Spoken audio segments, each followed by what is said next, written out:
예수님의 눈으로. 앨런 에임스의 영적 기록. 1996년 3월 4일. 우리는 그 마을을 떠나 가파르나움을 향해 갈 예정이었다. 한낮이 지나서 떠나야 할 시간이 되자 유다가 말했다. 선생님, 편안한 침대에서 잘 수 있게 하룻밤만 더 이 마을에서 지내고 가면 안 되겠습니까? 다른 제자들도 유다에게 동의하는 눈치로 나를 쳐다보았다. 우리가 오늘 밤을 어디서 보내게 되든지 편안하게 자게 될 것이다. 내 아버지의 손 안에서 잘 테니까 말이다.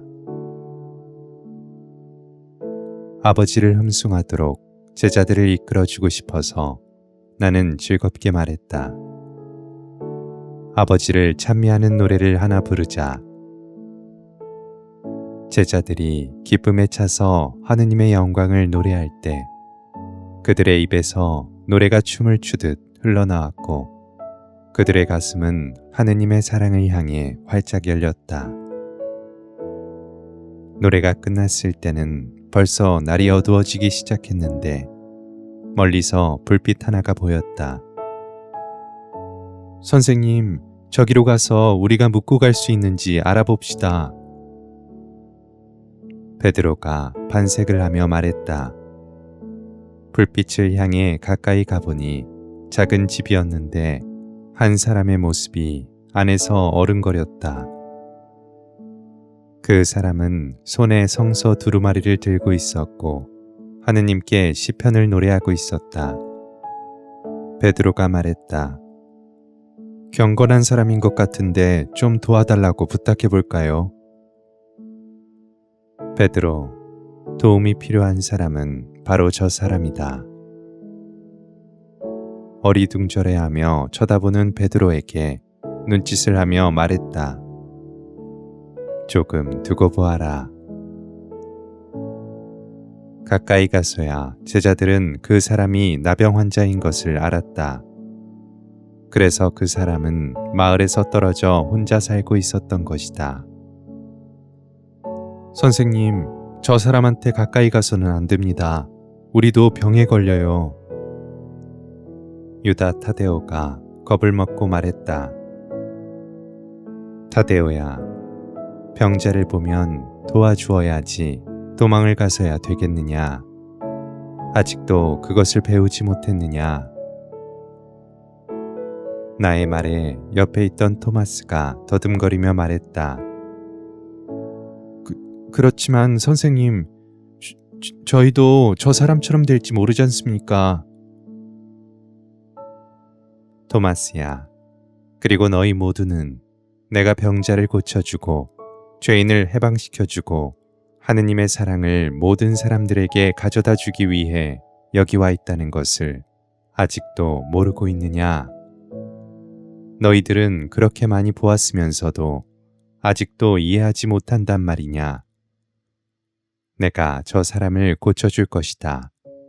그러면 저 사람은 자신의 멍에를 내려놓게 될 텐데 너희는 자아라는 멍에를 너희 영혼 위에 짊어지고 있을 셈이냐? 하느님을 신뢰한다는 것은 자신이 어떻게 되지는 않을까 하는 염려를 하지 않고 자신을 완전히 하느님께 맡기는 것이다. 하느님께 대한 사랑으로 너의 자신을 하느님께 맡기면 하느님께서 너를 보호해 주실 것이다. 내 말을 믿지 못하겠느냐? 제자들이 서로 쳐다보며 자신이 없어 우물쭈물하고 있는데 베드로가 앞으로 나서며 말했다. 가서 우리 형제를 돕도록 하자. 다른 제자들이 잠시 주저하는 사이에 요한이 나섰다. 선생님께서는 언제나 사랑을 보여주시고 항상 남을 도와주셨어. 이제 와서 그게 뭐가 이상하다고 선생님을 막으려고 하는 거지. 나는 베드로와 함께 돕겠어. 나도 하겠어. 야고보도 동의했다.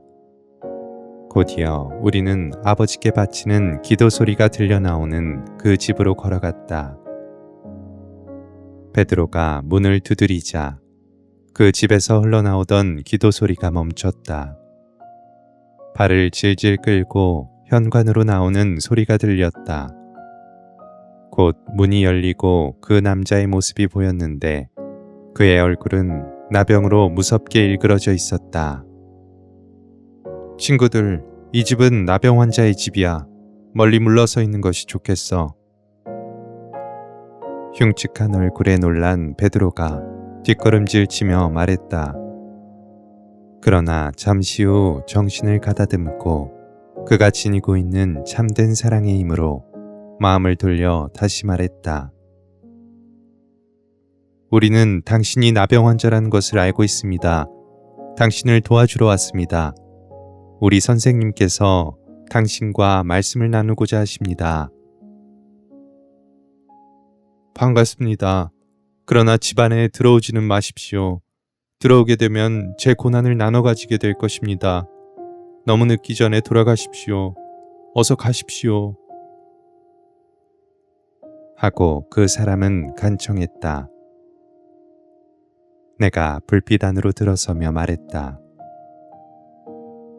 당신이 어떤 모습을 하고 있든지 상관없습니다. 당신은 사랑이 넘치는 마음을 가진 아름다운 사람입니다. 당신은 날마다 자신을 위해서가 아니고 남을 위해 아버지께 기도하고 있습니다. 그것이 바로 참된 사랑이며 모든 사람들이 지녀야 할 사랑입니다. 그 사람은 놀란 표정으로 물었다. 어떻게 그걸 아십니까? 아버지와 아들은 하나입니다. 아버지가 아는 것은 아들도 압니다. 아버지께 바치는 기도는 곧 아들에게 바치는 기도입니다. 나의 대답을 듣고 혼란스러워하는 그에게 다가가 어깨 위에 손을 얹자 그는 뒤로 물러서려고 했다.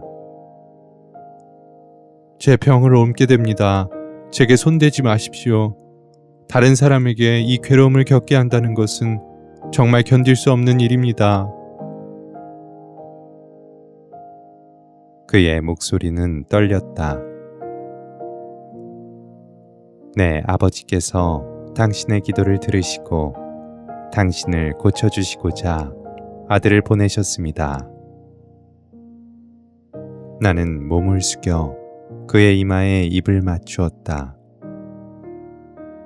당신이 지닌 하느님께 대한 참된 사랑의 힘으로 치유되십시오. 야고보가 소리쳤다. 선생님, 저 얼굴. 다른 제자들도 마찬가지로 소리치기 시작했다. 얼굴에 있던 험한 상처들이 사라졌습니다. 저 사람은 치유를 받았다. 하느님 찬미 받으소서.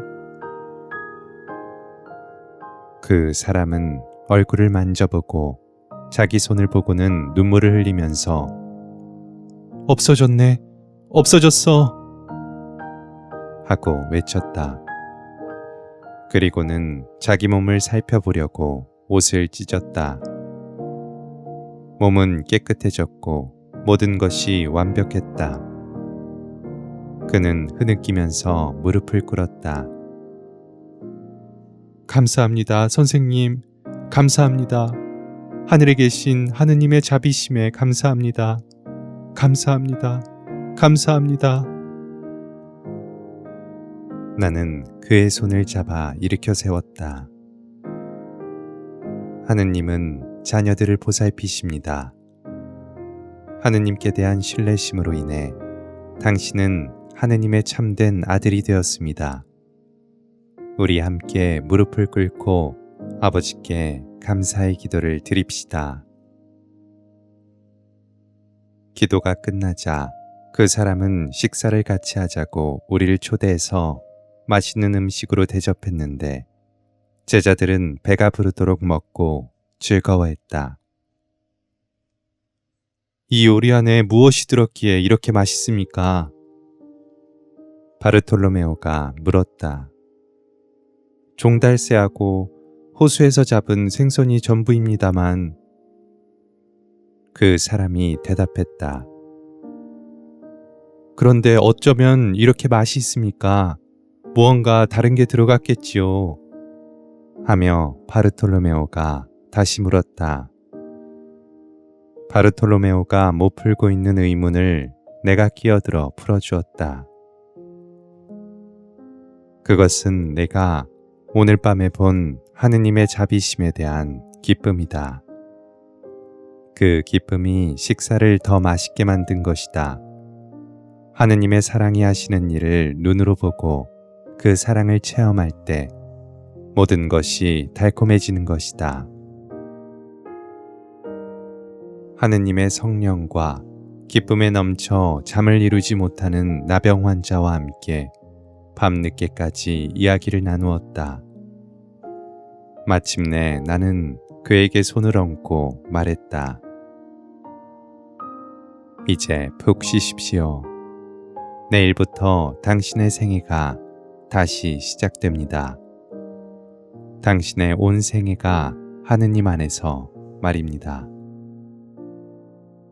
그 사람은 행복에 잠겨 참으로 평화롭게 잠이 들었다. 야고보가 가만히 내게 기어와서 말했다. 선생님, 우리가 여기에 온 것이 너무 기뻐요.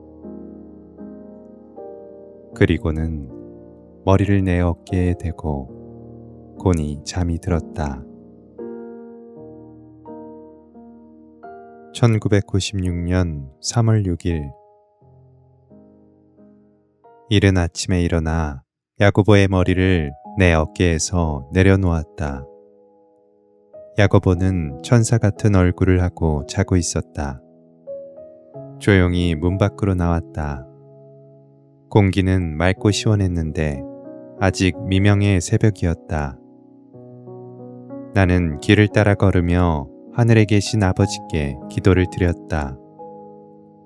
기도를 하는 가운데 내 몸은 상쾌해졌고 아버지께서 주시는 사랑과 활력을 가슴 가득히 느꼈다.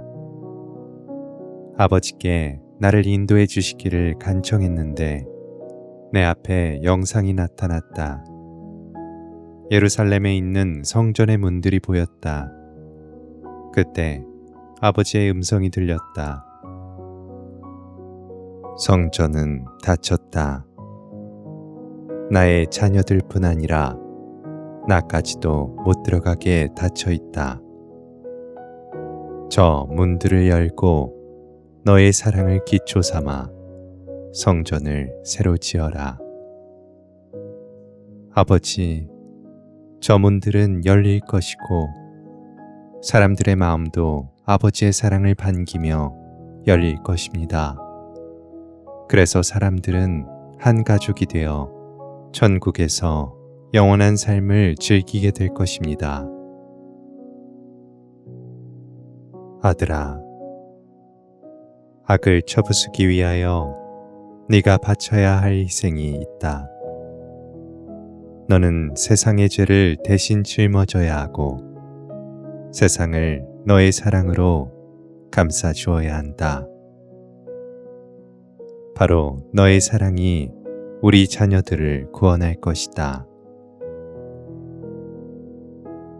아버지, 때때로 저는 아버지께서 명하시는 것을 이행할 힘이 과연 저에게 있는 것인지 의문이 들 때가 있습니다. 그래도 제가 해야 한다는 것은 알고 있고 그래야만 우리의 자녀들이 해방될 수 있다는 것도 알고 있습니다. 나는 그곳에서 얼마간 더 묵상을 하다가 치유된 문둥병 환자의 집으로 돌아왔다. 제자들은 아침 식사를 준비하고 있었다. 그때까지도 내 마음은 앞으로 일어날 일들에 대한 생각으로 가득 찼다. 선생님, 슬퍼 보이십니다. 요한이 말했다. 내가 돌아오는 것을 제일 먼저 알아채는 것은 언제나 요한이었다. 아무것도 아니다. 앞으로 가야 할 길을 생각하고 있을 뿐이다. 오늘 하루의 걷기가 너무 멀다고 생각되시면 이곳에서 좀 더 쉬도록 하시지요. 요한이 걱정스럽게 말했다. 내가 가야 할 길은 나 혼자 걸어야 할 길이다. 요한은 내 말 뜻을 잘 알아듣지 못했지만 결연한 표정으로 말했다. 선생님께서 원하신다면 이 세상 끝까지라도 같이 가겠습니다. 요한, 나의 요한아, 너는 나를 위해 먼 길을 걸어갈 것이고, 비록 네가 알지 못하더라도 나는 언제나 너의 곁에 있을 것이다. 내가 말하는 길은 진리에 이르는 길을 뜻하는데, 많은 사람들이 그들의 참된 고향을 찾기 위해 그 길을 걸어갈 것이다.